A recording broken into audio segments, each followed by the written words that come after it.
પાટણમાં દિવાસા પર્વની ભવ્ય ઉજવણી, દેવી પૂજક સમાજે પૂર્વજોને આપી ભાવભીની શ્રદ્ધાંજલિ। રાજ્યભરમાંથી દેવી પૂજક સમાજ લોકો પાટણ પહોંચ્યા। સ્મશાન ગૃહ ખાતે પૂર્વજોને પુષ્પાંજલિ અર્પી આપી શ્રદ્ધાંજલિ।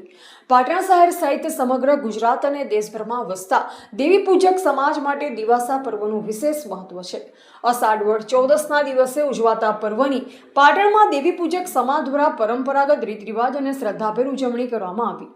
પાટણ શહેરના પીતાંબર તળાવ, ફૂલણિયા હનુમાન તથા બકરાપુરા વિસ્તારમાં આવેલ દેવી પૂજક સમાજના સ્મશાન ગૃહ ખાતે વહેલી સવારથી જ સમાજજનોની ભીડ ઉમટી।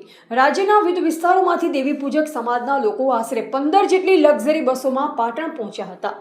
દિવાસા પર્વ નિમિત્તે સમાજના લોકોએ પોતાના સ્વર્ગસ્થ પૂર્વજોને વળવાઓની અંતિમ ક્રિયા કરવામાં આવી। તે સ્થળે જઈ દીવા પ્રગટાવ્યા તેમજ અગરબત્તી, ફુલહાર, ફળફળાદી સહિત પૂર્વજોને પ્રિય ચીજવસ્તુ અર્પણ કરી પુષ્પાંજલિ અને શ્રદ્ધાંજલિ આપી। અનેક પરિવારોએ પૂર્વજોને યાદ કરી ભાવુક બનતા હૈયાફાટ રુદન સાથે શ્રદ્ધા વ્યક્ત કરી। દેવી પૂજક સમાજમાં દિવાસા પર્વ વર્ષોથી પરંપરાગત રીતે ઉજવાતો આવ્યો છે। સમાજના આગેવાનોના જણાવ્યા મુજબ સિદ્ધરા જયસિંહના સમયથી પાટણ ખાતે આ પર્વની ઉજવણી થતી હોવાની પરંપરા છે। દિવાસા પર્વ માત્ર ધાર્મિક કે સામાજિક પ્રસંગ જ નહીં, પરંતુ પૂર્વજો પ્રત્યે કૃતજ્ઞતા વ્યક્ત કરવાનો અને નવી પેઢીને સમાજની પરંપરા સાથે જોડવાનો મહત્વપૂર્ણ અવસર માનવામાં આવે છે। આ પ્રસંગે સમાજના સામાજિક આગેવાનોએ સમાજમાં પ્રવર્તતા કુરિવાજો દૂર કરવા, સગાઈ લગ્ન પ્રસંગમાં થતા બિનજરૂરી ખર્ચને અટકાવવા તથા શિક્ષણને વધુ પ્રાધાન્ય આપવા હાકલ કરી।